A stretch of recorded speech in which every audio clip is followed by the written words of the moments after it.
Сайн байцгаана уу үзэгчид та бүхэндээ энэ орой минь төргий. Ингээд төрд гомдгсдын эрхийг хамгаалах холбооны тэргүүн эрх зүйч Адягийн эрдэнэлэг мөн миний бие мөх цэцэг та бүхэндээ нэвтрүүлгээ шууд хүргэнэ. За ингээд танд энэ орой минь хүргэе. За сайн байцгаана уу орой минь төргий. За үзэгчдээс маань асуулт ирсэн байна. Үзэгчдээсээ ирсэн асуултанд хариулт өгөө бид хоёр. За би ингээд танаас асуулт асууя. За би дэлгүүрээс Польш алим гээд том улаан алим худалдаж авсан чинь дотроос нь Польш алим гээд том улаан алим худалдаж авсан чинь дотроос нь үт гарсан. Буцаагаад өгөх гэхээр бүгдийг нь хэрэгжилчихсэн байдаг. Энэ тухай Польшоос ирсэн хүнд хэлсэн чинь Польшид ийм том улаан алим ийм алим зарж байхыг огт үзээгүй гэлээ. Тэгэхээр хятад алимыг Польш алим гээд зарж байгаа хүмүүст хариуцлага хүлээлгэж болох уу гэсэн байна. Хятад алимыг Польш алим нэртэйгээр зараад юм гэсэн үг хүмүүс. Яг энэ дээр тийм тухайлсан зохицуулалт маань өөрөө Монголд төвхөө байдаг. Энэ дээр арга хэмжээ авдаг байгууллага нь өөрөө хэрэглэгчдийн эрх ашиг хамгаалах одоо нийгэмлэг чөлөө юу ч үлээ нэг тийм газар байдаг. Тэр энэ дээр ажиллах хэрэгтэй. Тэднэр дээр гомдол гарах ёстой юм. Тэгвэл ерөнхийдөө Монголд ирж байгаа юмнууд бол их сонин юмнууд байдгийн шүү дээ. Тэр Польш том улаан алимлгээл тэгж Польш үдгсэн чи Польшд тийм юм нэрс огт байдаггүй л гээд ярьж байна. Тийм байхыг л үүсэхгүй энэ ханаас юу ч вэ. Хятад юм ерөөсө тэргүү одоо энэ тэргүүр болоод ирсэн Оросоос оруулж ирсэн нөгөө 69-ний сэлбэг нэгсэн Хятад дүлдүрсэн 69-ний сэлбэг үйл яхаа. Оросоос оруулж ирсэн 69-ний сэлбэг. Гэтэ зэрэг энэ бол өөрөө юу ч байхыг үгүйсэхгүй. Үнэхээр энэ хүн гомдлоо гэж байгаа бол тэр тухайн тасаг зарж байгаа тэр юугаа тэр хэрэглэгчдийн эрх ашиг хамгаалах нийгэмлэгт гаргаад өгч байна. Гэтэл нөгөө хэрэглэгчдийн эрх ашиг хамгаалах нөгөөдгийг нь Польш албаа одоо хятад албаа гэдгийг ялгуур салахад бас асуудалтай л байна. Яг гэвэл тэр ч одоо гейммен одоо юугаар нь тогтоох юм. Одоо Польш юм уу хятад юм уу энэ бол өөрөө эргэлзээтэй. Ганцхан баттай боломж үүдэг тэр нь бол өгвөл гайлын бичгэл үүдэг. Ийм л юм би. За энэ банк бус санхүүгийн байгууллагатай холбоотой асуудлууд манай нэвтрүүлэгт маш их ирдэг байгаа. Банк бус санхүүгийн байгууллагаас болоод хохирцсон хүмүүс маш их ирдэг байгаа. Энд бас нэг асуулт ирсэн байна. Би нэг банк бус санхүүгийн байгууллагаас зээл авсан. Банк бус санхүүгийн байгууллага нь надаар баахан гарын үсэг зуруулаад мөнгийг нь болохоор өөр хүнд өгсөн байдаг. Банк бус санхүүгийн байгууллагынх нь намайг шүүхэд өгснөөр гэрээ нэг банк бус санхүүгийн байгууллагынх мөнгө өгсөн хүн нь өөр банк бус санхүүгийн байгууллагынх мөнгө өгсөн баримтан дээрх гарын үсэг зурсан хүн нь гадаадд байсан ба гэрээ байгуулсан хүнтэйгээ огт уулзаагүй байдаг. Шүүх болохоор гэрээ байгуулсан бол төлгээд шийдвэрээ гаргачихлаа. Би маш их гомдолтой байна. Би одоо яах ёстой вэ гэсэн нэг асуудал яригдж байна. Энэ маш ноцтой юм би. Энд нэг хэд хэдэн зөрчил харагдаж байна. Гэрээ хинтээ байгуулсан бэ гэдэг асуудал бий. Өөрөлдөх юм бол одоо нэг аж ахуйн янз бүрийн гэрээн дээр даргын гар усгтай амиг авчирч ирээд менежер нь одоо ингэж яадаг. Энийг бол нөгөөдг нь мэддэг. Өөрөлдөх юм бол одоо би энэ менежер надтай хийчихэн гэхдээ даргын гар усгтай баримтан дээр илээ гэдгээ мэдчихийдэг. Энэ бол нэг өөр. Энэ чинь мэдээгүй хийдэг. За дараагийн дугаарт нь тэр нэг юунууд явж байна. Тэр гар хөлийн үсэг нэг банк бус санхүүгийн байгууллага нь гэрээг нь байгуулга нөгөөт нь хийж байна гэж. Тэгтээ тэр нөгөө банк бус санхүүгийн байгууллагын нөгөө төлбөр тооцоотой холбоотой тийм хууль байдаг. Тэр хуулийн дээр юу гэхээр тэр өөр их усрээр үйлчлэгийг хоригдсан байдаг. Бусдын их усрээр, өөрийн биш их усрээр. Тэр энэ бол нөгөө банк бус санхүүгийн байгууллага нь одоо бусдын их усрээр үйлчлэл хийсэн асуудал гарч ирж байна. Тэгэхээр энэ бол хууль зөрчигдөж байгаа. За хууль зөрчигдүүл яах ёстой юм бэ гэхдээ тэр нөгөө авсан өгсөн буцаах зохицуулт үйлчлэхээс биш нөгөө хүү алданг нь өөр үйлчлдэг. Хүү алданг. Тэр хүү алданг нь үйлчлэхгүй юм байж хахад одоо энэ хүний хэлснээр бол одоо 3 шатны шүүх, анх шатны 1 шүүгч, давхын 3 шүүгч, хяналтын 5 шүүгч нийлээд 9 шүүгчийг одоо цагдаад л өхөөс өөр одоо хаана хийх вэ? Ягаад цагдаа вэ гэдэгтээ тэр хүн авч юу? Өөх ёстой юу гэх ёстой. Энэ бол нэг өөр асуудал. Энэ тусдаа. А шүүх бол юг харах ёстой юм бөхтөр шүүгчийн тангарагт байдаг юм. Үндсэн хууль бусад хуульд нийцүүлэн шийдвэрлэнэ гэж. Тэгэд энэ тангаргаа зөрчих юм бол хуулийн хариуцлага хүлээнэ гэж. Тэгэхээр тэр үндсэн хууль бусад хуульд нь ямар юм байдгийг бэ гэхдээ зэрэг чинь банк ус санхүүгийн байгууллагын тухай хуулиар болохоор нөгөө чинь хуулиа зөрчөөд хийгдсэн материалууд байж байгаа. Тэгээ хуулиа зөрчөөд хийгдсэн имийг хуульд нийцнэ гэж үзээд шийдвэр гаргаж байгаа бол энэ шүүгч маань өөрөө хууль зөрчиж байна гэсэн. Тэгээ ер нь бол өнөөдөр шүүгч нарыг одоо мөнгөтэй холбоотой асуудлаар одоо шалгах тухай асуудал маш ноцтой юм болж ирж байгаа. За Нямбатар гэдэг их хурлын гишүүн өчигдөр цензургүй яриа гэдэг юмар нэг юм ярьлаа, мэдгдлээ. Энэ маань ягтай хүн хүчтэй шууд одоо нэрийн зааж хэлсэнгөө боловч одоо хүчтэй том мэдгдлээ хэллээ. Тэр нь бол юуг бол энэ лицензийн асуудал дээр анхан шатны шүүгч $50,000 буюу 100 сая авдаг. 100 сая ч юм уу одоо 100 хэдэн сая төгрөг болсон байгаа шүү дээ. Тэгэхээр давзаалдах шатны шүүгч нь $100,000. Нэг 3 шүүгч нь хувааж авна гэсэн. 200 сая 3 шүүгч хувааж авна. 100 сая нэг шүүгч дангаараа авна. Тэгээд хяналтын шатны шүүгч нь болохоор $200,000 буюу нэг 400 сая төгрөгийг хувааж авдаг гэж.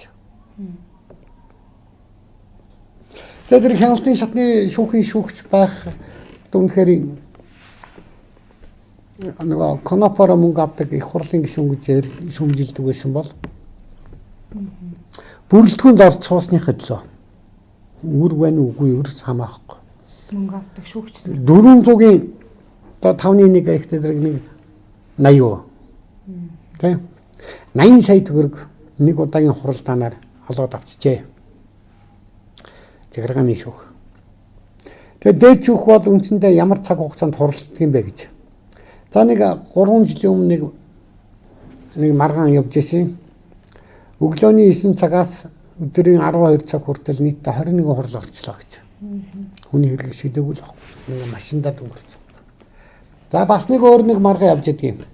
Дээд шүүхийн шүүгч нар хамгийн анхны хуралдааны завсарлагаанаар анхны хуралдааны хилцэгцээ асуудлыг хоорондоо ярих биш 2 3 4 5 дахь хурлын шийдвэрийг яриад асуудлыг яриад сууж ясан гэсэн тийм асуудал яригддаг.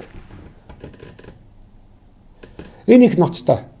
Ер нь бол ярьж байна гэдэг чинь одоо шийдэх гэж байна. Шийдэх гэж байна. Нэг хэрэг хилцэж байгаа завсарлаа. Завсарлаад нөгөө хэдийн шүүгч хоорондоо нөгөө хэрэгээ ярина. Нөгөө доржийн маргааныг л ярих хэрэгтэй шүү дээ. Ярьж шийдвэрлэх хэрэгтэй. Шийдвэрлэх. Тэгтэл нөгөө завсарлаганаа доржийн маргааныг биш, доржийн маргааныг биш. Тийм. Нөгөө гомбын маргаан, баяраа, нараа, сараа, навчаа одоо юу гэдгийг өөр босод хүмүүс өөрөлдөх юм бол тэр өдөр 10 хэрэг байлаа гэхэд нэгдүгээр хэргийг завсарласан бол нэгдүгээр хэрэгээ л ярих хэрэгтэй. Нэгдүгээр хэргийг завсарлчаад 2 3 4 5 дугаар хэргийг хоорондоо яриад тэр нь миний шүү, энэ миний шүү, энийг ингийн шүүгээд хоорондоо ярьж яах гэсэн ийм мэдээлэл ирсэн. Энэ бол нэг 2 жилийн өмнөх асуудал. Тэгэхээр одоо тэр нэгдүгээр хурлаа шийдчихсэн байна. Шийдчихсэн болоод шийдвэрээ ярихгүй. Зүгээр хурлын биш. Хурлын зүгээр дүр үзсэн байхгүй зүжиг.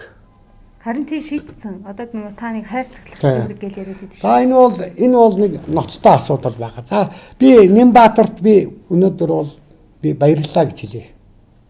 Ягаад би баярлалаа гэж хэлж байгааг бол би өнөөдөр шүүгч нарыг шүүмжилдэг нэр зааж. Шүүгч нарын авсан авилгыг би мөнгө зааж, нэр зааж, мөнгө зааж хэлж чаддгүй. Энэ нотлогдоход маш хүнд байдаг. Тэр Нямбатар маш нарийн мэдээлэлтэй байсан учраас одоо ийм мэдээлэл тараалаа. Гэхдээ тэр лиценз бол үнэхээр маш ноцтой. Лицензний өмнө дээр үнэхээр шүүгч нар, захиргааны шүүгч нар аймаар шүү дээ. Газрын асуудал дээр аймаар. Ерөөсөө эргүүлээд эцсийн дүндээ луурчин талтаа бараг үйлчилдэг. Тэр захиргааны шүүхийн шүүгч нарыг бүр их сонин юмуд хүртэл бий. Татврын ерөнхий газартай холбоотой маргаан гараад татврын ерөнхий газараас одоо нотлох баримт гаргуулъя. Татврын ерөнхий газараас нотлох баримт гаргуулж болохгүй гэдэг шүү дээ. Тийм шүүгчнөр хүртэл байж гэн өнөөдөр. 2 3 тийм шүүгч байж гэн. Би дараа тэртээ дөрөв нэрийн цаана. Тэгтээ зэрэг татврын ерөнхий газараас болохоор гаргуулж болохгүй. Татврын ерөнхий газар яадаг газар юм. Гэх мэтийн ийм юмнууд энэ захиргааны шүүхийн шүүгч нар газрын албатай болохтой зэрэг одоо ах トゥ нар хамаатан садны газар материалтай холбоотой асуудал болсоор нэг газрын албанд шийдэж өгдөг. Ойлгож байна. Хариуд нь газрын албаны асуудал дээр ингэдэг. Шүүгч нар. За наадах чи одоо яавал одоо тийм биш болох шүүгч нарыг шударгуулах юм дээ. Ер нь бол шүүгч нарыг одоо юу яах гээд энэ шүүхийг шинчилдэг паундын хувьсгал байгаа юм. Паунд гэдэг. Тэр паунд гэдэг хүн бол Америкийн хүн багын нэг хуульч.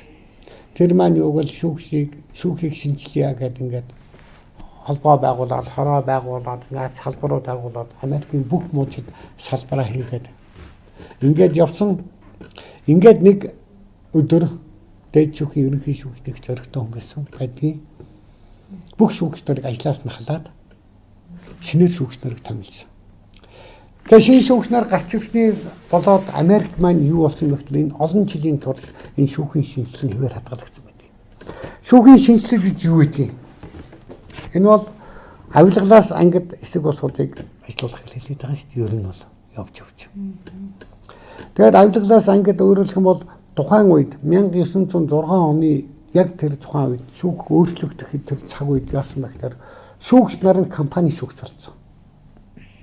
Прокурорын компани прокурор, цагдаа компани прокурор, цагдаа болсон. Ингээд байгууллагаас цалинждаг ийм болсон байсан үгүй. Америкийн шүүгч нар байгууллагаас цалинждаг, Монголын шүүгч нар бас адилхан байгууллагаас цалинждаг. Бүр их сони юм биш үү? Овсод байсан нэг шүүгч. Ерөнхий шүүгч нь байгууллагаас цалинжаа цалинг авчихсан байна тийм мэдсэн. Тэгсэн чинь нөгөө ерөнхий шүүгч нь асуудал болохоо байлаа гэж ноцтой асуудал боллоо гэдэг. Одоо шүүхийн ерөнхий зөвлөлөөс тусламж гуйдгийн. Тэгээд шүүхийн ерөнхий зөвлөлөөс тэрний туслах гад сахилгын хорооны цог нэм гэдэг тэгэхээр илгээдэг нөгөөх нь очоод овсод очоод хэд хоног ажиллаад нөгөө ерөнхий шүүгчийн цалинжтыг мэдсэн шүүгч шүү дээ.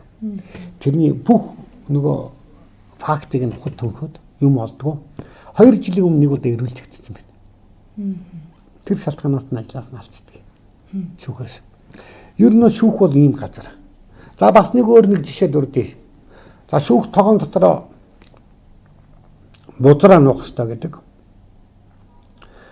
За ингээд юунд энэ сонгон хайрхны шүүх дээр 10 хэдэн жилийн өмнө юм байна. Шүүх дээр бол ерөөс архитлага бол замбрааг байсан. Одоо тэр үеийн архитлаганд оролцож байсан шүүгч нар одоо хүртэл байж л байгаа шүү дээ. Тэгээ нэг цогтуу шүүгч нөгөө шүүгчийг ширээн дээр гараад нүүрийг ашиглаж байгаа. Оруулын сэтэрдэг. Тэгээ нөгөөс нь гомдол гаргадаг юм байгаа шүү дээ. За гомдол гаргаад яваад эрүүгээр үүшээд явсан. Тэгтэл нэг ямар асуудал гарч ирж байгаа нэг бол энд юу яадаг? Шүүхийг одоо дотоод эмиг дотороо дарах эмиг эрүүгээр үүсэж муу мухад гадагшаа гаргалаа гэдэг. Нөгөө гомд гаргасан шүүгч асуудалд орж байгаа. Тэгэнгүүт шүүгээс бодлогын зохицуултаар нэг шүүгчийг нөгөө гомдол гаргасан шүүгч эсрэг гомдол болж байгаа. Тэр их хоёр тустай марх гэсэн үг. Яасан байг бол нөгөөх нь нэг намхан шүүгчээс ингээд мөрөн дээр ингээд тавьсан нөгөөх нь согтун юм чинь ямар алиг байхад бүдэрд тулцсан байхгүй. Тэгэхээр энийхээ төлөө гомдол гаргаад хэрэг үүсгдэг. Тэгээд нөгөөх чинь шахаа идэг. Чи гомдлоо тат. Тэгэх юм бол энэ шүүгч гомдлоо татлаа гэдэг. Тэгмэд уруулаас шийдвэрийн шүүгчийг шахсаар байгаад гомдлын татлуулчихж байгаа. А тэнгуүтээ нөгөө нэг мөрөн дээр 50 гот өнгөрөөд очсон шүүгч шүү дээ. Тэр шүүгч нь гомдлоо татахгүйгээд нөгөө чи эргээр шийтгэхтэй шүүгч чөлөөлөгдөж байгаа. Яагаад энийг юу гэхдээ тэр энэ маань шүүх маань өөрийгөө оршихол гадны янз бүрийн доторх одоо бохрыг гадагшаагаа залсан итгээдээс хариуг авч байгаа асуудал. Одоо хэдэн чингэлтэй шүүгч нар юу яадгийг зугаалганд яваад архитаа зодоонууд томлоод асуудал болсон. Надад мэдээлэл нь зургатаа гэрсэн. Би тэр зургийг хадгалаагүй л дээ. Энэ мэдээллийг эрдэнэлэгт хэн өгсөн бэ гэдэг асуудлаар баг мөрдөн байцаалт явагдсан юм шиг байдаг. Бас. Тэгэл шүүх бол сонин газар. Та мэдээд ярьцсан уу? Тэрийг мэдсэнийг яаж мэдв? Би мэдээж ярьж шүү дээ. Гэхдээ тодорхой хэмжээнд хүмүүс тэрсний хэлсний төлөө асуудал ингээд гардаг. Тэгээ шүүгч нарын юу байгаа юм? Баян зүрхийн шүүхтэр нэг шүүх хурлын дараа хагас нээлттэй хаалганы зэрэг зогсож явахад шүүгч уцаар явж байгаа юм. Би яг одоо нөгөө хэргийг чинь шийдээд сууж байна гэж байгаа юм. Тэр нь юу гэсэн хэл байдгийн бэ гэдэгтээ зэрэг чи надад одоо авилгаа хий. Миний дансанд хий. Тэгвэл би шийднэ. Авилга хийхгүй бол эцэг шийдлээ шүү гэсэн мэт. Ингээд шүүгч нар хүмүүстэй завсарлагаанаар уцаар мессежээр мөнгө ирдэг. Бүр улаан цам мөнгө ирж байгаа шүү дээ. Мессежээр мөнгө ирдэг. Уцаар мөнгө ирдэг. Тэгээ шийдэх гээд одоо завсарлчаад байгаа шүү дээ. Ингээд ярьж байдаг. Шүүгч уцаараа ярьдаг. Өнөөдөр нөлөөлөл гэж байгаа. Би шүүхийн ерөнхий зөвлөлийн дарга хэлье. Улсын дээд шүүхийн ерөнхий шүүгчд хэлье. Монгол улсын ерөнхийлөгчд хэлье. Монголын шүүгч нарын 90% нь одоо ямар нэг нөлөөлөлд ор асуудлыг шийдвэрлэдэг. 90%. Яагаад би ингэж хэлж байна гэвэл би одоо манай миний таньдаг шүүгч ярьж сууж хагаад манай хүн бийцэх гад гарсан. Би тоглоом шоглоомоор уцын нэгэд. Үгүй. Яас ингэж их хурлын гишүүд цайд нарын дугаарууд жагсаалаар байж үл яах. Харилцдаг дугаар. Тэгтээ зэрэг ингийн би их хурлын нэг гишүүн нэг шүүгч рүү уцаар ярьлаа гүйцээ. Тэр шүүгч яах юм нөлөөллийн мэдүүлэг бичих ёстой. Нөлөөллийн мэдүүлэг бичээгүй шүүгч хариулах хүлээх ёстой. Тэгтээ зэрэг өнөөдөр шүүгч нарт хариулах хүлээлгийа гэж байвал шүүгч нарын гар утсан дээрх уцаар харилцсан хүмүүсийн чагсаалтыг нь гаргаж ирэх ёстой. Энэгээр юу гэхтэй зэрэг төрийн өндөртэй албан тушаалтай энэ улсууд уцаар ярьсан бүх тохиолдолд цайд майд нар газрын дарга нар ярьсан бүх тохиолдолд энэ нөлөөлөл асуудал байна. Дараагийн дугаарт би шүүхийн ерөнхий зөвлөлд санал тавиад хэрэгждэг үнийг юм би. Авилгыг багасгахыг үл шүүгчийн гар утсыг ажлын 8 цагаар хаах ёстой гэдэг асуудал тавьдаг. Энэ иргэний эрхийн асуудал яриад. Ирэх гэж ямар юм яриад байгаа юм. Тэрсэн хүний эдэлдгүй эрх эдэлдэг болсод хөрөнд нэг юм утас багч болоо шүү дээ. Цагаан утас нь үйж явах болоо. Юу хэрэгтэй тэр шүүгчэд. Гар утсаар юу ярьдгийг амиа ажиллал ярьж шүү дээ. Авилгаа ярьдаг. Тэгээ би авилгын талаар бол би нэг улаан цам ярьдаггүй. Сая надад Нямбатар гишүүн одоо нэлээд зориг өгүүлж байна. Захиргааны шүүхийн ангас шатны шүүгч $50,000 авилга. Давх нь 100, хяналт нь 200. Энэ бол аимшигын тоо. Манай иргэний шүүхийн авилгыг давччихлээ. Иргэний шүүхийн хэдэн жилийн өмнөх тоо 20 сая байсан. Төгрөгөөр. Тэрийг давцсан биш үү? Захиргаа бол үнэхээр амар лиценз байна. Ямар амар үнэтэй. Тэгээ захиргааны шүүхэнгээр авилга авлаа гэдэг тэр янз бүрийн биш иргэний шүүх авилга авлаа гэдэг ямар үнийн дүнгийн нэг 5-10% сэтэрүүлэгч. Одоо нэг юуны асуудал байж энэ тэр нэг чи иргэн хоорондын л маргаан байна. Тэгээ иргэд хоорондын маргааны нөгөө ямарч эрг үүсгдээд гэмт хэрэгтэн болоод гэмт хэрэгтэн ч бас юм аа сэжигтэн болоод тэгээд хөөлж хугацаагаар гэмт хэрэг хийсэн бол хөөлж хугацаанд хэвтэрлээ гэсэн мөнгө төлсөн нэгч баримтаахгүй гэрээ хэлшүүд бүгд хуурч гэдгийг тогтоогчийн юм дээр нөгөө сонин баяр нөхөр биш та тэр чинь авчаад нөгөө юу хийгээдсэн өмчлөгчгээд юм хийгээдсэн би энийг бол авилга гэд би хэлж чадахгүй. Гэтэ авилга биш гэж хэлэхэд бол би ёстой хэрглэж байна. ийм мангар шийдвэр гаргаж яадаг шүүгч нарыг би энийг одоо авилга биш гэж хэлэхэд би өстой эргэлдэнэ. Гэхдээ би авилга гэж би хэлэхгүй. Яг тэгвэл авилга гэж хэлчих юм бол би хэдэн нэг авсан чи хэлээд гэхэд авчаад нөгөө шүүгт өгнө шүү дээ намайг. Иймэрхүү юмнууд байна. За. За хоёлаа үзэгчээ авч эхлэе да. За та холбогдсон байна. Байна уу? За шууд нэвтрүүлэгтэй холбогдсон байна шүү. Асах зүйл байвал асуу. За, сайн байна уу? За сайн байна уу? За та асуултаа асуугаарай. За та утсаа чигнараа. За. За сонсож байна. Таныг сонсож байна. Та телевизийнхээ дууг багсгаад нэг хүнд нэг хашаа сарвч нэг жижигхэн амбартай зарсан байгаа. За. Та утсаа чигнаад өрөөрэй. Маань алга болоод авгаан хэнтгийн төвдөр дэлгүүр тодтолдог хийж байгаа. Авгаатай нь уулзахаар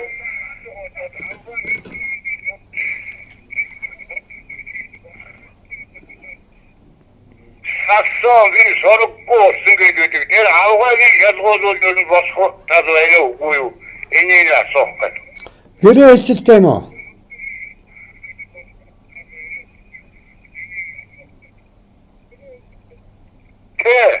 Наадхага шүүхэд нэг хэмжил гаргаад өгчих. Тэгтээ зэрэг нөгөө этгээд гэрвжийн дундын өмчөөр худалдаж авсан өмч болгож худалдаж авсан гэдэг их нэрийг нь хамтран хариуцах шаардлагатай шүүхт өгчих. Наад чи хинтийн шүүхрүүл явах үндэ эхнэр нь хинтэд байгаа юм бол. Тэгтээ зэрэг чи нөгөө эхнэр нь мэдээж цул тэнд байж байгаа учраас нэг хэмжээний хувийг авчна. Нөхөр маань нөхрөө олдохгүй гэж байгаа бол тэгээд эрийн сурвалжлалт юм уу яадаг юм. Тэгээ ямар ч үйл гэсэн эхнэр нь өөрөө хамтран хариуцаад татагцуучаараа тэр хүн бол нэг хэмжээ хувийг аваад тайлбар өгөөд эндээс юм өөрөө гарч ирэх байх.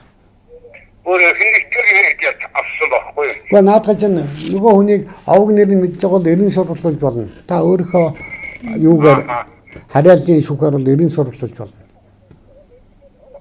Одоо 4-5 жил шүүл чинь юу яа нөгөө хууль хугацаа хэдийгээр байдаг гэсэн хүний олдохгүй байгаа учраас бас шүүх маань энэ талыг харж үзсэн заалт байдаг шүү дээ. Та одоо шууд тэгвэл эрийн сурвалжлах одоо тэдэн жил ингээд хайгаад тэдэн оны тэдэн цагны тэдний өдрөөс хойш хайгаад ингээд олдохгүй ингээд эрд сураад би хин төр бачин чинь ихнэр нь ингээд таарлаа энэ ингээд таарлаа гэд энийгээ бичээд тэгээд эрийн сурвалжлах одоо хүсэлт шүүхтэй гарга шүүх наадах чинь шийдээд шийдвэр гаргаж өгнө. Хэрвээ эрийн сурвалжлах шийдвэр гаргуулсан байгаа цагт бол хүн хэлцэх хугацаа хамаагүй болчихно. За саний үзэгч маань хариулт авсан бахаа гэж бодож байна. За та холбогдсон байна. За шууд нэвтрүүлэгтэй холбогдсон байна. За тийм байна. Шууд нэвтрүүлэгтэй холбогдсон байна. Та асуултаа асуугаарай. Зөвлөгөө аваарай. Би талсан за. Сонсч би нэг юм асуугаад энэ 17 онд бид нар G time гэдэг нэг юм дэлгэсэн манай их цаасараа. За та телевизийнхээ дууг биш утасныхаа дууг чагнаад яриарай. Телевизээ нэлээд сулалчих.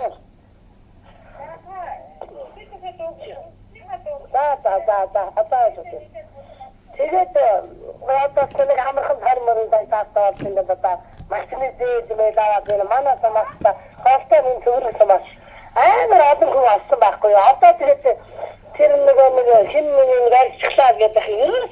Ямар хандах газаргүй болчихлоо шүү дээ. Нэг юм би хүн зүгээр сууж агаад баяждаг гэж юм байдгүй тэр нь өөрөө эрсдэл байдгийг. Эрсдэл гэдэгтэр одоо мөрөөдөө тоглоом тоглож байгаа ажиллах байгаа байхгүй юу? Мөрөөдөө тоглоом Монгол хорьцсон. Өөрөлдөх юм бол та тэнд ингээд нэг 1000 төгрөг хийлээд хэсэг хугацааны дараа нөгөө мөнгө чинь 2000 төгрөг болно гэж хэлсэн. Мөрөөдөө тоглоомч бас ажиллах тийм. Тэгэхээр та энэ янз бүрийн пирамидэд оролцож байгаа гэдэг чинь та өөрөө мөрөөдөө тоглоом тоглож байгаа гэсэн үг. Хүн мөнгөөр хүн хөдөлмөр хийж мөнгийг өсгөдөг болохоос биш одоо мөрөөдөө тоглоомоор өсгөж болдгоо. Тэгэхээр мөрөөдөө тоглоомтой адилхан юм. Тэгэхээр G10 байна. Та тэгээ өдөр та мөнгө авахгүй бол яг гэж мөрөөдөө тоглоом тоглодгийг. Яа тийм л байна. Тэгээ мөрөдөө тоглоомч өөрөө эрсдэлтэй байдаг. Тэгэл алдаал үз. Та мөрөдөө тоглоом далдсан гэж бодоод яв. За. Гомдол гарах юу гэсэн үг одоо. Нөгөө гомдол гарах гэд тэр нэг 6 тэрбум төгрөг Монголоос гарах гэхэд нь хаацсан шүү дээ. Тэр нөгөө баривчлагдаад. тийм нэг хүүхэн байгаа манай нэг үйлчлүүлэгч нэг хүүхэн энэ асуудлыг яах вэ гэсэн ингээд хийгсэн тэр хүн бол маш найдвартай баримтууд байсан. Тэгээ G50 дээр эрүүгээр үүсгэж чадахгүй байсан цагтаа. Яг л баримт байхгүй. Тэгээд нөгөө манай үйлчлүүлэгч маань нөгөө батгатай баримтуудад авч өгсөн өгөөл маргааш нь шууд эрүүгээр үүсэл асуудлыг хийсэн. Яг онцлог үйлдвэрс барьж авсан гэсэн баг. Агтал ингэж тэр бол азар юу агцсан байдгийг эрүүгээр үүссэн байдаг. Гэтэл эрүүгээр үүсгэх тэр баримт нь манай хүн бол сайн цуглуулсан байсан. Тэгээд эргүүлээд цагдаа бол уг нь өөрөө ингэж цуглуулж чадахгүй л уг нь чадах байлгүйдээ хэсэг хугацаанд ажиллаад цагдаа нь олж чадаагүй баримтуудыг олж өгсөн учраас эрүүгээр үүссэн байдаг. Тэгээ одоо энээсээ болоод тэр нэр одоо хүмүүс гомдолдог одоо энэ G50 чи одоо жинхэнэ бизнесийн компани өстой бизнес компани хийдэг одоо мөрөдөө тоглоом гэх юм яриад ах шиг байгаа юм. Энэ пирамид гэдэг юм бол ерөөсөө мөрөдөө тоглоом шүү дээ. За та нар ингээл орифлам гэлээдэг бүгдээрээ магтаалаад ингэдэг Монгол хүн бүрийн айл гэрд нэг орифлам чи нэг лам нэг цэрэг нэг оюутан гэж ярьдаг. Орифлам чи ямар үнэтэй ямар юмыг та нар аваад ингээд орифламыг баяжуулаад байгаа юм. Тэнд яагаад баяжаад байгаа юм? Би та нар зүгээр шалтгааныг хэлээд өгье л доо. За нэг тос үйлдвэрлэлээ гэж бодъё. За нэг ийм тос үйлдвэрлэлээ гэж бодъё. Энэ тосыг хэдээр үйлдвэрлэж байгаа? 100 төгрөгөөр үйлдвэрлэжээ. Энэ тосыг. Тэгэнгүүтээ энэ тосныхаа ардтал дээр 100 төгрөгөөр үйлдвэрлсэн тосоо 1000 төгрөгийн ардталт бичиж гिचжээ. Тэгээ жижиглэн нөгөө 100 төгрөгийн тосны чи жижиглэн үн 1000 төгрөг. Тийм үү? За тэгээ нөгөө сүлжээний хүмүүстээ өгдөг үн нь болохтой дээр нэг 700 төгрөг. Тэр сүлжээгээр авсуусууд нь 700 төгрөг аваад 1000-аар зарад дунд нь 300 ашигунгаад яана гэж байна. За тэгээ дунд нь ингээд нөгөө тэр зохион байгуулагч нь яг тийшээ тараагчд гэдэг энэ тэр одоо бөөний зэг дээр нь байж байгаа үн 400 төгрөг ч юм уу 500 төгрөг шүү. За ингээд цаашгаа яваад нөгөө тэндээс нөгөө дундын одоо хоримтлыг үүсгэх мөнгөний хацаад ингээд 200 ч гэдэг. Ингээд явсаар угаад энэ маань өөрийнх нь өртгөн 10 дахин өндөр өссөн үнээр худалдаж авчаад ёстой би хямдхан авсан одоо энийг энэ дээр нь зарсан үн тэт гэсэн энэ үнээр нь зараад би ёстой баяжтай гэж бодоод ингээд явдаг. Орифлам ч өөрөө л өөр адилхан. Ийм л юм би. Бизнесд одоо нэг тийм үнэхээр ашигтай бизнес гэж юу гэдгийг бол би мэдэхгүй юм байна. Бизнесүүд бол үнэхээр заавал нэг нөгөөдгөө шулж иж бий болдгийг мичил бизнес гэж хэлээд байгаа. Гэхдээ хүмүүс бизнесийг буруу ойлгодог. Яг бизнес гэж яг юу гэсэн үг юм бэ гэж. Бизнес бол мөнгө байрлуулах хаа мөнгөө яах юм хаана нэг. Энэ л юм байна. Одоо саяны тэр G50 гэдэг байгаа тэр хүн бол мөнгөө тэр юунд авч ажиллаж шүү дээ. Мөрөдөө тоглоомд хийлээ шүү дээ. Мөрөдөө тоглоомд орсон мөнгө ямар ойлг юм байх вэ? Тэгэл алдаалт дуусдаг шүү дээ. Тэгээ монголчуудаа тоглоомч болохоо болио л дөө. Тэр нэг янз бүрийн пирамид гэдэг. Тэгээ энэ тоглоомч муухай балиар тоглоом. Балиар тоглоом гэдэг нь юу гэвэл эхэл зороод би толгойд гарах юм бол одоо бусдыг шулна гэсэн тийм ойлголтойгоор зүгээр хүнийг шулах сонирхлоор орж байгаа балиар тоглоом. Энэ ийм балиар юмнаас гаруул таар. Гэхдээ хүнийг ард иргэд бол тэгж одоо жишээ нь одоо иймэрхүү юунд бол G50 гэх мэтийн сүлжээнүүдэд бол ганцаараа биш хамаатан сатнараа орцсон байдаг шүү дээ. Тэгэхээр бүгдээрээ баяжна гэж ордог байхгүй тэд нар. Бүгдээрээ баяжна бие бинийгээ баяжуулна гэж ороод. Бие бинийгээ баяжуулна баяжна гэж байхгүй шүү дээ. Бусдыг хожигдож одоо мөнгө олж байгаа тохиолдол болгон өөрөө бохир мөнгө. Энэ бохир мөнгөөр хүн сайхан амьдрах гэж ямар юм бэ? Тийм учраас зүгээр тийм балгай солиотой юм л орж ирсэн. За та холбогдсон байна. Байна та холбогдсон байна. Асуултаа асуугаарай. Энэ манай аав сая өнгөрсөн оны 17 оны 6 сарын 30-наар юу яасан юм аа. Нэг хүн толгоогоо ханг цохиулаад тэгээ одоо юу яасан толгоонд нөгөө төмөр титан тавиулаад тэгээд одоо имчилгээний зардал мөнгө төгрөг гэл тэгээд цоглол мөвлийн тэгээд одоо нэг баримтаараа бол 10 гаруй сая төгрөгийн зардал гарчаад байгаа. Тэгээд тэр улсууд нь одоо тагчиг байцаагч шийдэж өгдөггүй. Тэгээд асуу сурах дээр байцаалт явж байгаа явагдаж байгаа гэдэг. Нөгөө хүмүүс маань болох дээр нэг цагдаа нарт нэг хэдэн цаас өгөөд гарчлаа. Арайгчдын саллаа нэг өгшөө үгүй харин өгж гайлах гэж нэгэ томроо яваад идэг. Тэгээд одоо энийг одоо яах ёстой? Эдгээр яагаад шийдэж өгөхгүй байгаа юм? Бодлоо одоо гомдгаар. Одоо ямар арга вэ? Биднээс одоо ямар арга вэ? Танил тал баг. Прокурорт нэг гомдол Ямыг хараал байж байна. Прокурорт гомдол өөр юм байхгүй. Одоо цагдаагийн одоо цагдаад хэрвээ янз бүрийн ёрцын асуудал хэрвээ үнэхээр мөнгө өгөөд гарсан гэсэн яриа хэл байгаа юм бол одоо аюулгүй дотоод хяналтад нүг дарагд нүг эсвэл прокурорт нүг ерөөсөө эцсийн дүнд өөр юм бол байхгүй шүү дээ. Прокурор хянана. Тэгээ эцсийн дүндээ нэг юм би муусаал өөрчлөнгүүд гэдэг юмнууд би мөнгө үнэртдэг. Мөнгө үнэртгэхээр нөгөө прокурор цагдаа хоёр чинь хоорондоо уралдаал нөгөө бизнес хийгээд эхэлдэг. Тэгээ энэ прокуроруудыг өмсөж байгаа хүүхэн прокурорууд булган шүүбээр оролцдог. Тэр булган шүүбээ юугаар авдаг юм бэ гэхээр тэр зодон цохооны хэрэг, заллингийн хэрэг энэ дээрээс мөнгө босгодог.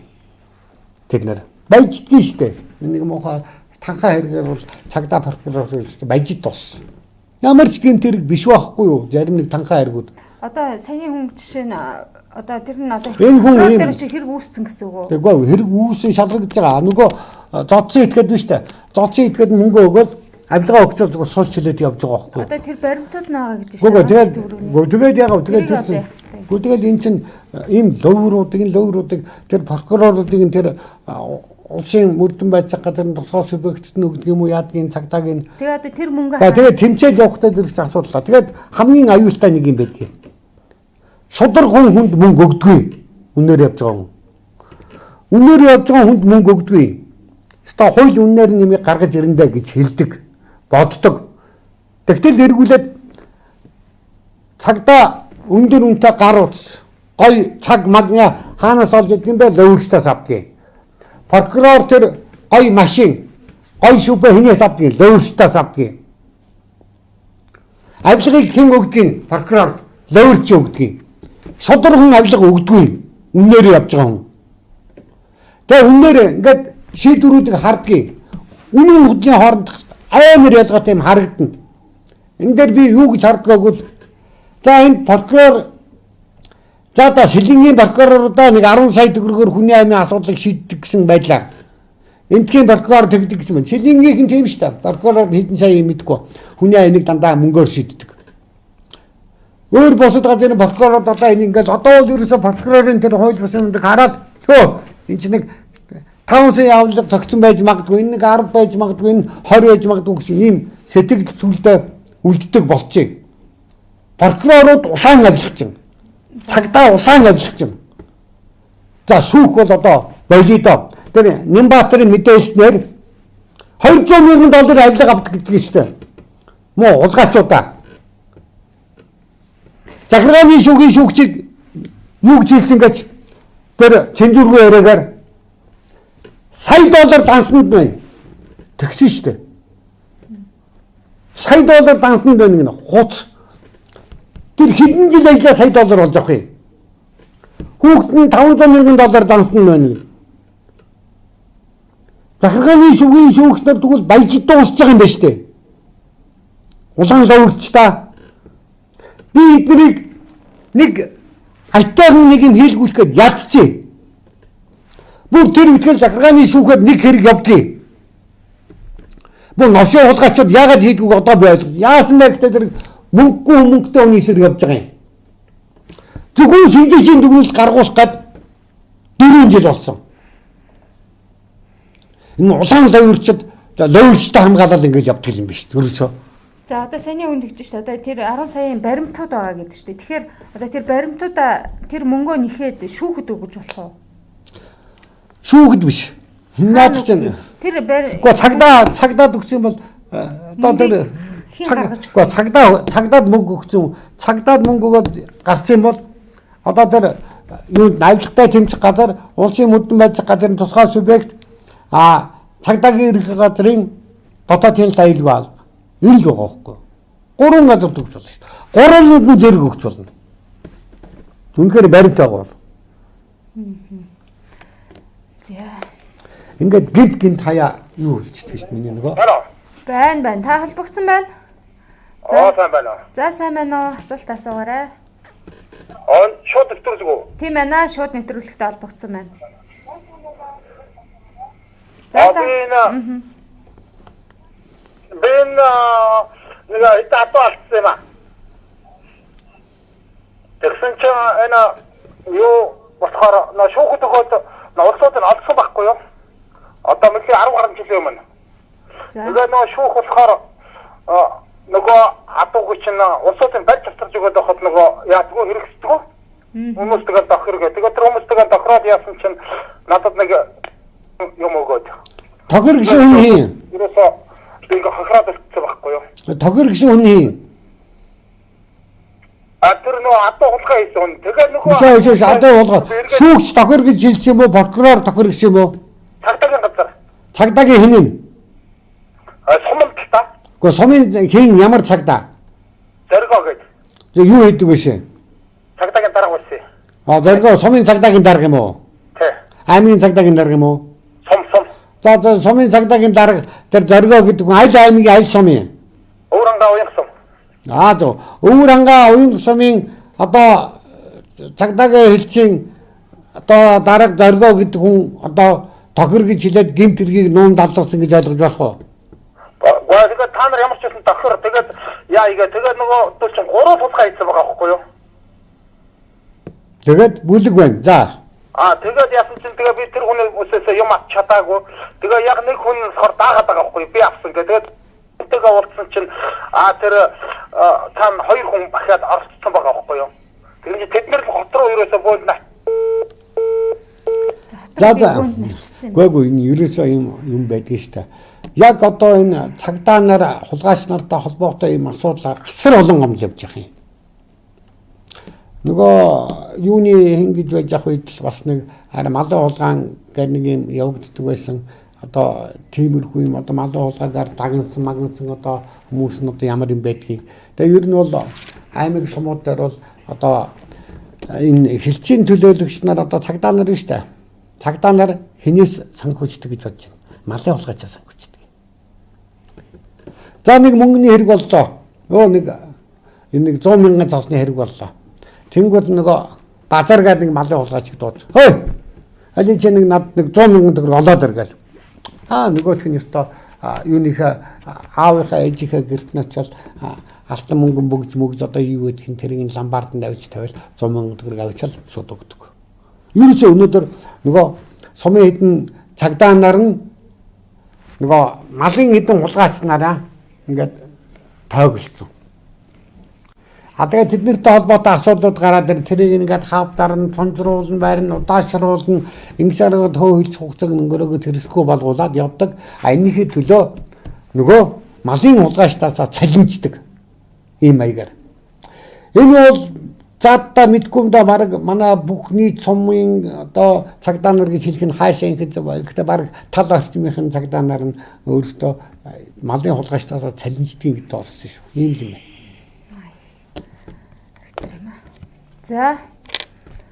За холбогдсон байна.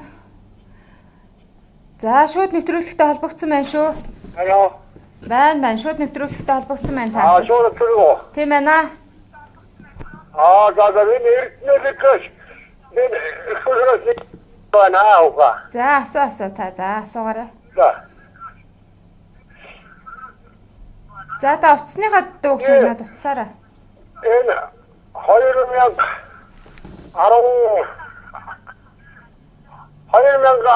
онд сахиулаад мөшөөва. За. Эцэн болохоор содоогоос эцэнтэй. Нягтлан нь болохоор Монгол хүн байд юм аа. Тэгээд ингээд одоо 7 жил садаа авдаггүй. Тэгээд үүртэн гантнаар хоосоос харуул бараг нэг 89 жил харуулчихад саяны оноос өмнө нэг хэлмэрчнийг олж яваад хэлмэрчнийг охин байлээ. Тэгээд энэ охинтой нуулзаа заахын одоо таарын мөшөөрөлд танаа нягтлан гэж үучин хачихгүй байна. Одоо яач юу танаа дарга төлөвлөж өгсөн чинь тэгсэн чинь та шүүх өгөх яах вэ? Шүүх цагтаагаас яах вэ? 3 сая төгрөг өгөөд гэхгүй юу? Тэгээд 3 сая төгрөг өгөөд 12 сая төгрөг өгөөс. Тэгээд сүүлд нь нягтлан аваад босмонгийн яах өгсөн чинь нягтлан олцоо байсан. одоо байс одоо тэгээ сүүлдээ за тэгвэл би чамд хоёроос энэ бахардлаа барагдуулаа божээ. Тэгээ би хэрэгшээ. Нөгөө ягтлан өнөөс уцаа авдаггүй байхгүй юу? Тэгвэл хоёр. За би танаас нэг юм асууя. Танаас нэг юм асууя. Та юу мандаг гэсэн бэ? За. Газар мандаг гэсэн үү? Хашаа мандаг гэсэн үү? Тий хашаа нэг объект мандаг. Энд нэг хашаа газар энд нэг асуудал байна. Хиний юун газар гадагшаа гадны хүн зарах гэж байгаа юм уу? Тэр Солонгос хөрөнгө оруулсан гэж байна. Тэр хашааны энэ хүн манж байгаа юм бол одоо үдчихэж байгаа. Нэгдүгээр асуудал тухайн газартаа яг тэр газар хиний нэр дээр ямар эзэмшилтэй, ямар захирамжтай юу байдгийг олж мэд. Нэгдүгээр асуудал. Та тэр нэгтлэн Солонгосыг хаагаад олоод дийлэхгүй. За тэгэнгүүт нь тэн дээр чинь нөгөө хүн чинь өргөлөө өгөөд хинэгэн итгээд юм уу ямар нэгэн газар тэр газрын албан дээрээс чинь тэр газрыг чинь авсан нэртэй хаягтай уцтай байж байгаа. Тэндээсээ нэр хаяг уцыг олоод шүүхэд өгөөд та цалингийн доот хэмжээгээр мөнгөө нэг хэмжилж болно. Цалингийн доот хэмжээ гэдэгтээ зэрэгсэн за яг одоо бол нэг 2 сая үгүй 200 мянган цаас 240 байна. 240 гэдэг чинь одоо 10 сард 2 сая 400 болчихно. 12 сард чинь одоо нэлээ 2 сая 6 7 800 болчихно. Тэгтээ зэрэг чинь одоо 1 жилийн харах мөнгийг л танд өгсөн байна шүү дээ. Тэгтээ зэрэг бусад мөнгөө нэхэх эрхэн танд байж байгаа. Энэ эрхээ хэрэгжүүлэхийн тулд та газрын албанд өргөдлөө өгөөд энэ хиний эзэмшил хиний нэр дээр бүртгэлтэй ямар газар байна гэдгийг олж мэдээд тэндээсээ тэр эзэмшил нэр устаа бусад улсуудын нэр ус хаяг бус юм нь олоод шүүхэд өгөөд мөнгө авч болно. Ийм байна. За би эрх зүйч Эрдэнэ хөлгийн утасны дугаарыг үзэгчид та бүхэндээ зарлая. 9098 40 40 та бүхэн тэмдэглээд аваарай. Асуух зүйлээ үл утастаа асууж болно. 9098 40 40 9988 40 40 Тэр нэгдсэн ч юм уу нэгдэг ч юм уу.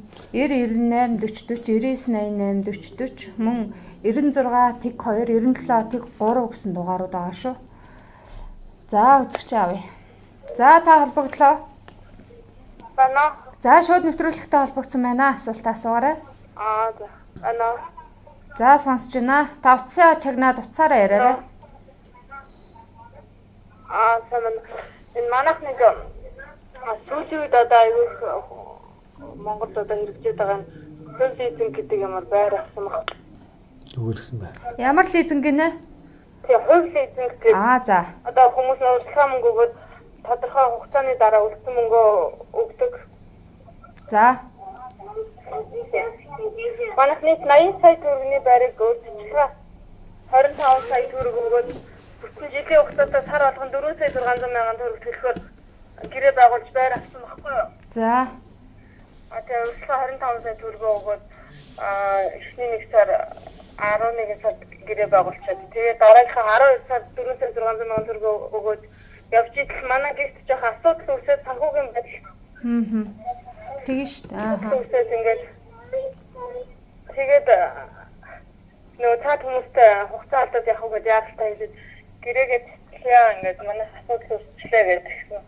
Цаад хүмүүс манай үндсэн мөнгнөөс 10 сая төгрөгийг хохирол гэж одоо суудагч авчаад үлдсэн мөнгө 20 сая төгрөгийг манай өгчөөд үлдсэн 10 сая төгрөгийг манай өгөхгүй гэдэг ингээд байгаа байхгүй юу?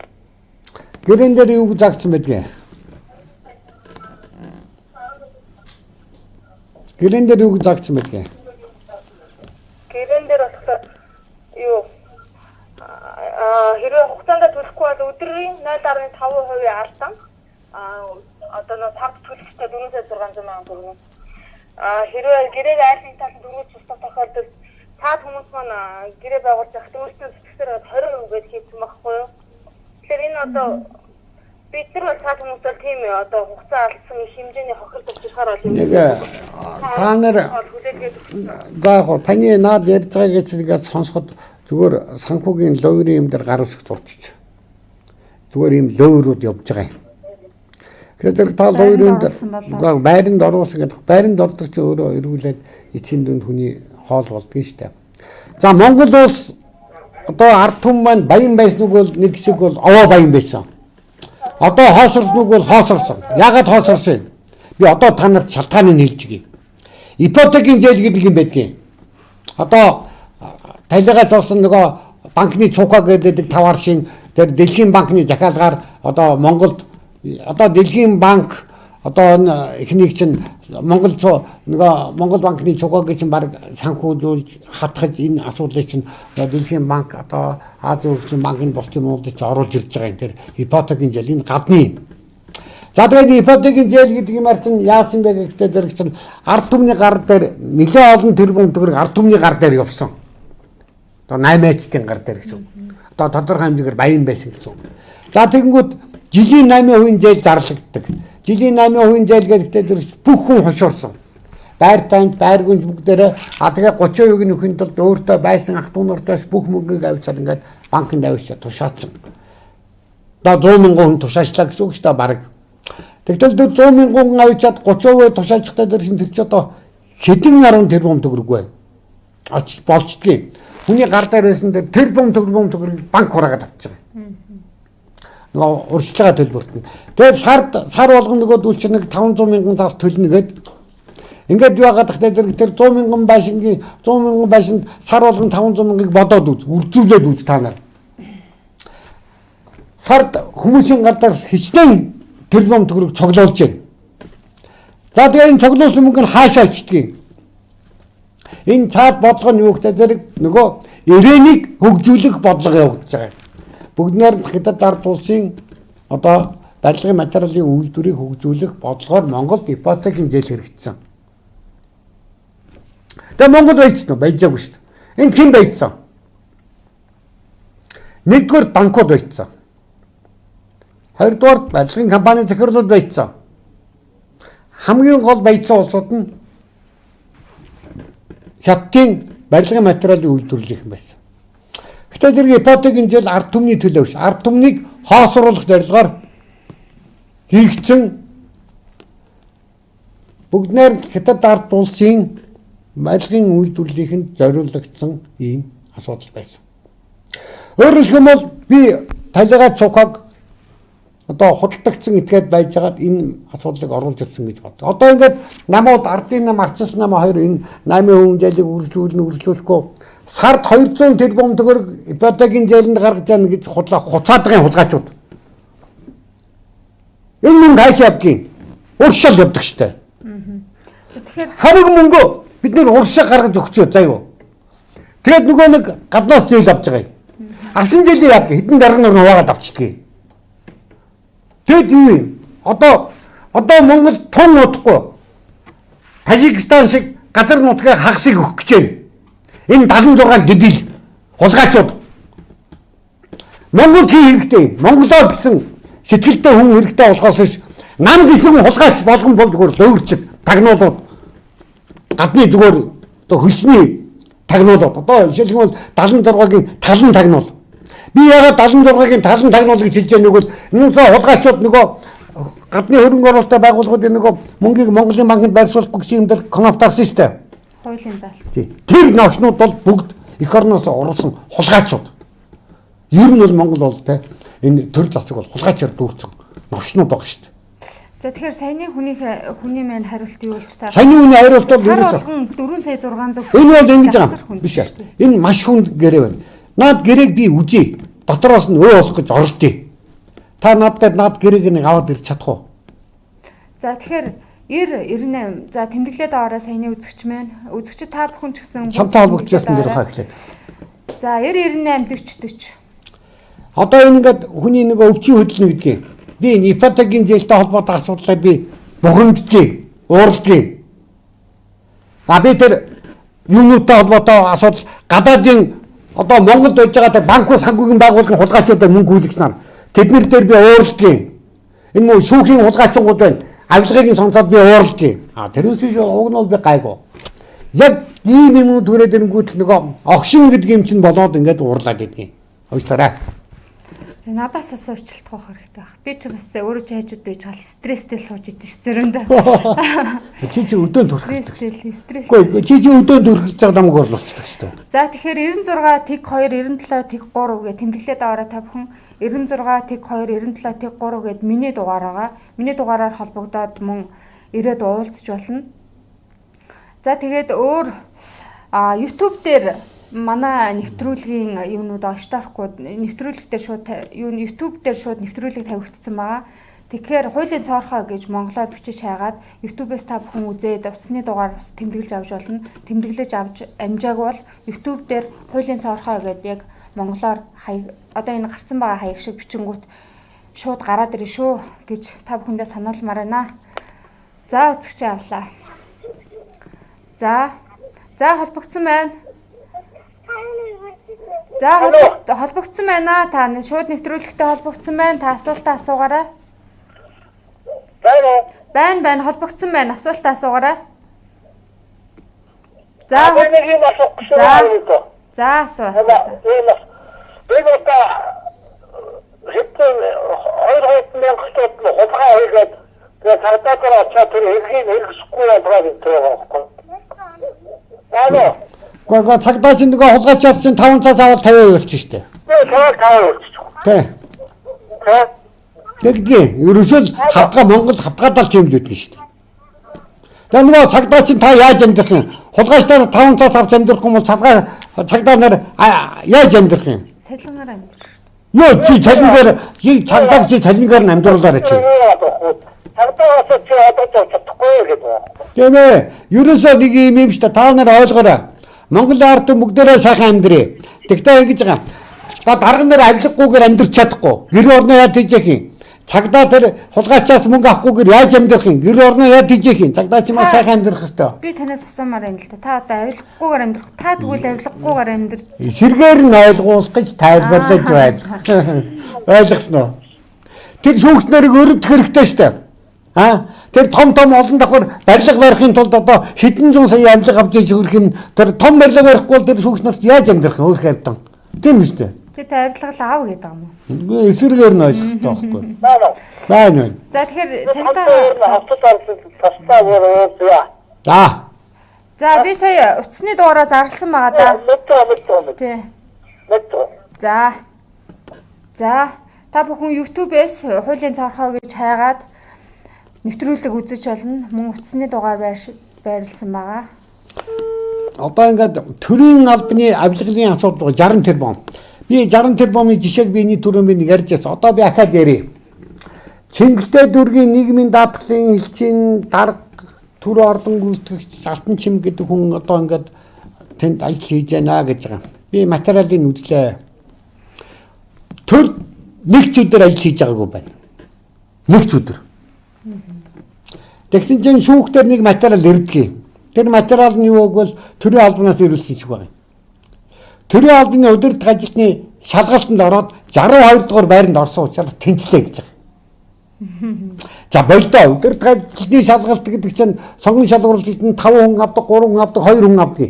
62 хүнийг тэнцлээ гэж яадаг нэгдүгээр асуудал энэ эргэлзээтэй асуудал. Төрд нэг ч өдөр ажил хийж үзээгүй хүнийг удирдах ажилтны шалгуулалтанд оруулдаггүй. Доройд төрийн албанд 3 жил ажиллаж оруулдаг. Ийм материал шүүхэд гаргаж өгсөн асуудал би энийг одоо судлана. Тэгээд эргүүлээд эцсийн дунд тэр материалуудыг би одоо шүүхэд хэн яаж цаанаас яаж гаргаж өгөө энэ одоо өгсөн улсуудад би ёстой би цагдаад нөгөөд явсыг нь зайлуулна. За ерөөсөө л энэ.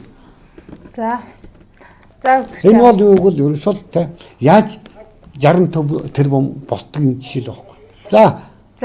За холбогдсон байна. Асуулт асуугаарай та. За утасныхаа дууг шагнаад яриараа, телевизийнхаа дууг багасгаад утсаараа яриараа. Арай минь түрээ би нэг юм асуух гэсэн юм аа. За. Манай ач надтай байдаг юм аа. Ээж нь гадаад байдаг. Тэгээ 7-8 жил болж байгаа. Тэгсэн чи одоо хүүхдээ аавна гэж болдгоо. Энэ хүүхдийг би өөрөө өсгсөн байгаа. Тэгээ энийг тэгээ хаана хандах вэ? Хаан чамдах боломжгүй. Ээжид нь давуу эрх байн хадгалагдчихэдэг. Гэхдээ хамгийн гол нь давуу эрхтэй гэсэн энийг нялх найтан байгт нь хаяад гарсан юм. Тэр хамаардаггүй юм. Юу гэвэл нөгөө гэр бүлийн тухай хуулиар чинь асуудал би ганцхан энийг хаах ганц аргагүй. Та шүүхэд нэхэмжил гарах хэрэгтэй.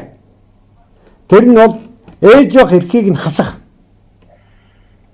Ээж явах эрхийг нь хасах тухайс бол та гэр бүлийн тухай хуулийн тэр 29 30 31 гэдгээр зүйл гэдэг шиг санагдаж байна.